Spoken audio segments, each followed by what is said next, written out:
even my parents, God bless them, I was like, this is what I want to do. They're like, hey, that's f***ing stupid. And I'm like, okay, well, if I wanted your opinion, I'd ask for it. You know? So I take this investors group job. I didn't even call the plumbing place back. Okay? I didn't even call them back. Like, I burnt that bridge, okay? I burnt it to the ground instantly. Like, it was a horrible decision. And I started working at this place, okay?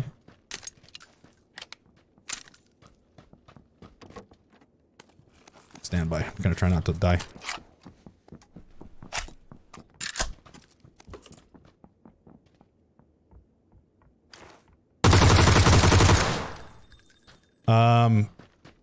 So I started working at this place, and I find out very quickly that I have made a horrible mistake. So I'm like trying to, like, I'm desperately trying to make this work. And, you know, I find out that they're not going to pay me like right away. I was like, how much am I going to get paid for this? Like, well, it's 100% commission, but we'll pay you for your training, and, you know, we'll give you a little bit to get started, all this other stuff. And I was like, okay, that sounds fine. But one of the things is that I had to go to unpaid training in Winnipeg. So I'm working as much as I can in the nightclubs, which is the only job or the only revenue source I have, and it's like a couple of $100 a week. Definitely not enough for rent.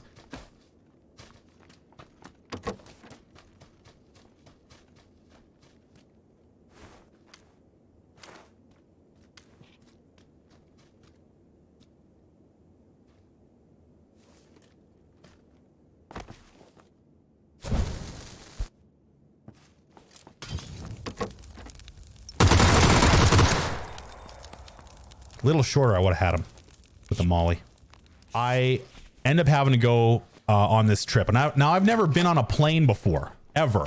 So to me, I'm moving up in the world rapidly. I'm going on an airplane to a different province to learn about mother effing investments, okay? I'm ready to kick ass. You know, to me, this is still a great idea. So I get to Winnipeg, I do my thing, and I realize while I'm there that I'm clearly not going to succeed at this, but I just, out of spite, I'm going to continue. Because they're like all the people, like they're doing these pep rallies, like they're making us stand up and do like culty ass exercises and like team building stuff, and you know, people are super jacked up. You have all, you know, the president of the company comes down like, you guys are the next generation of people that are going to be driving the blah, blah, blah, blah, blah. Anyway, see you back to my 49th floor freaking office, plebs. You know, bye-bye. And then it all ends. And it's time to go home. And I get on the plane and I'm exhausted. I get off the plane, I'm exhausted. I go to my freaking car, which is, you know, I have to pay my $110 for parking. Because I've been there. Like, I had to park at the airport because I was super late. And I get in my car all tired and I drive home. And I proceed to drive into the side of my garage because I was so tired. I took this beautiful, the only good thing I had, the only beauty in my life, and I drove it into the side of my garage trying to park. I have to then take my car to the service shop. So I jump in the car and off I go to the service shop, and then I get pulled over because my registration's expired. Remember how I couldn't afford to register my car? Got pulled over. They towed my car because I was unregistered and I had no proof of insurance. I had insurance, luckily, but I had no proof on me. So they tow the car, impound it, and we're going back. I had X amount of money in the bank. That is now an overdraft statement. I am out of money. I am out of money so hard, I'm in negative money. And so began the destruction of my credit. And so began the destruction of my young independent life. I had to move back in with my parents. You know? Ooh, hey, how are you? So I guess, and you guys are probably wondering, what is the point of the story? The point is it's very important to get a good night's sleep, and I'm very tired and cranky. So that's what I'm trying to say. Do you guys just want to tell stories all day? Is that where we're at? I don't know about the gameplay today, but I'm feeling frisky.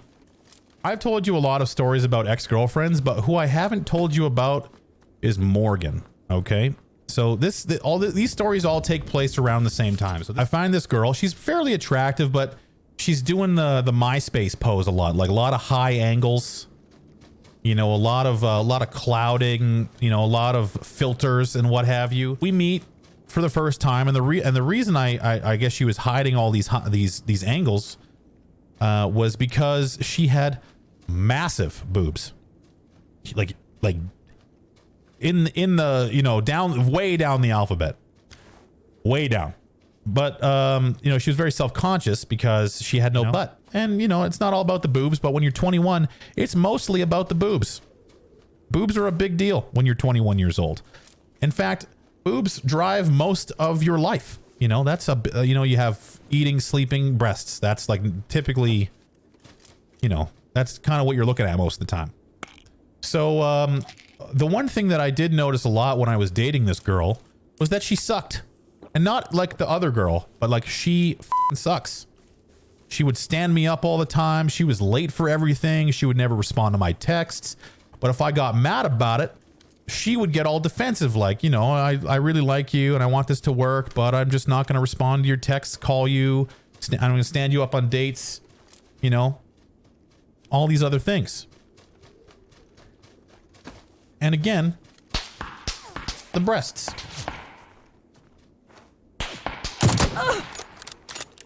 You better stop it.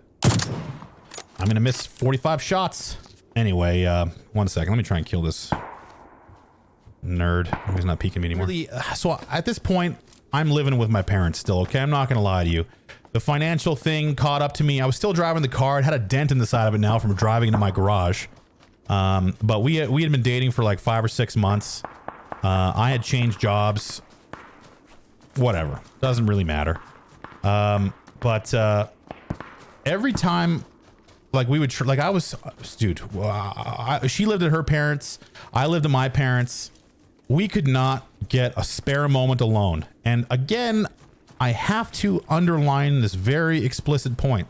Massive boobs. Okay. So I wanted to see them all the time. I wanted to touch them. I wanted to, you know, all the things you do, all the things you do with the boobs. So what I would do is I would drive to her place, pick her up, bring her back to my place really, really late at night. My parents' place, mind you.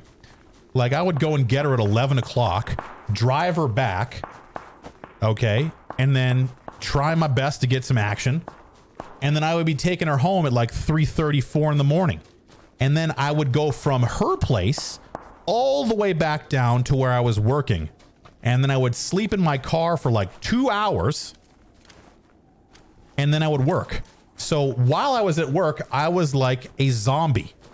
Like a literal zombie. Like I was sleep depriving myself on what can only be a breast quest. That was all I was interested in. Okay, so on the way home from work, I'm doing this when I'm driving. Like I got one eye closed. I'm like, if I just hold on with the pinky, maybe if I just close my eyes for a little bit, you know, that kind of stuff. Not good. And, you know, she's, you know, she sucks, man. She would like, go like days without talking to me. We would make plans and she would not just show up. She wouldn't even say anything about not showing up. She's like, you know.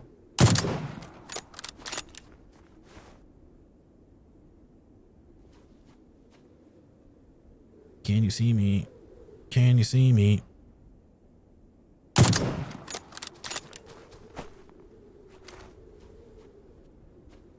Anyway, so I was starting to get pretty pissed. So this one time, you know, we have a blowout fight. Like, I'm tired of this. You know, it's we got to have a serious talk. And she's like, no, like, come by tonight. Like, I'll make you dinner. I'll make it all up for you. So I'm like, all right, one more chance. So I go to her new place.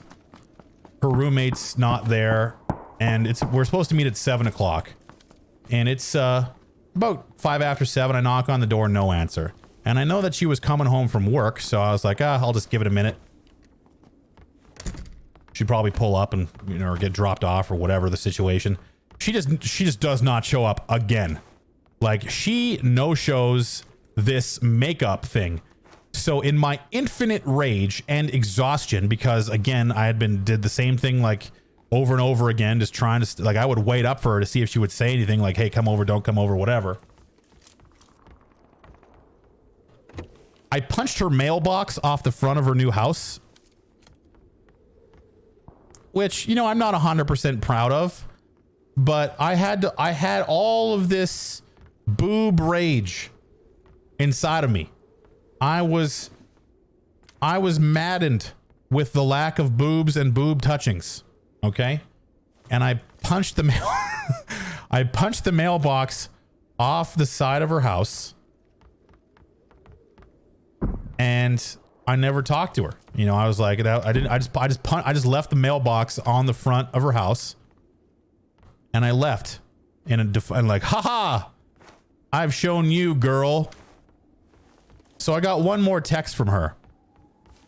The text I responded with was like, never talk to me again. That's how mad I was. I never talked to her again after that. But,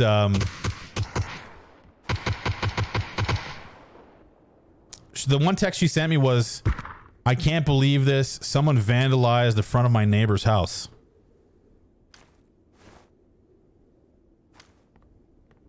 I punched the wrong mailbox.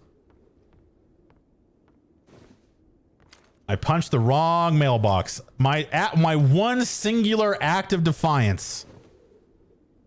And in my tired idiot ways, I punched some like 79-year-old pensioner's mailbox off the front of their duplex.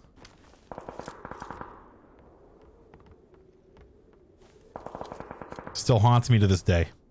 You know, it's not her fault. She was 18 years old. Like, I did that to myself.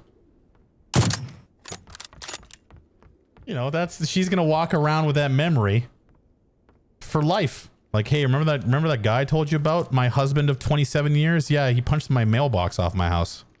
What a loser.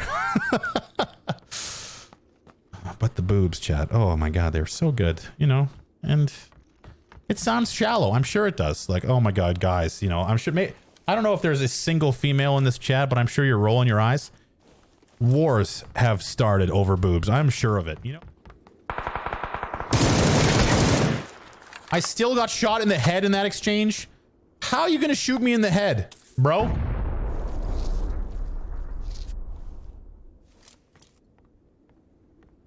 I guess that's the only thing I really showed him. Okay, so I'm pretty sure there's an dude right next to me. And, that guy. I've been in that situation where you're like, you're way too hot for me. But as soon as you admit that...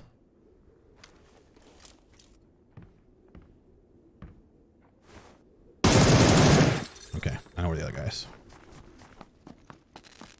As soon as you admit that, you're defeated.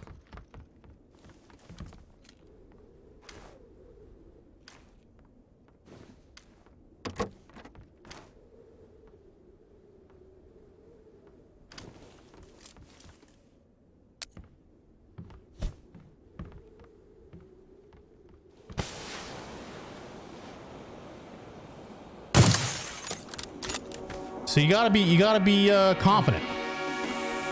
We had a story and we had a victory. That's what's up. Only on Vikendi can you do that because the games take 45 minutes.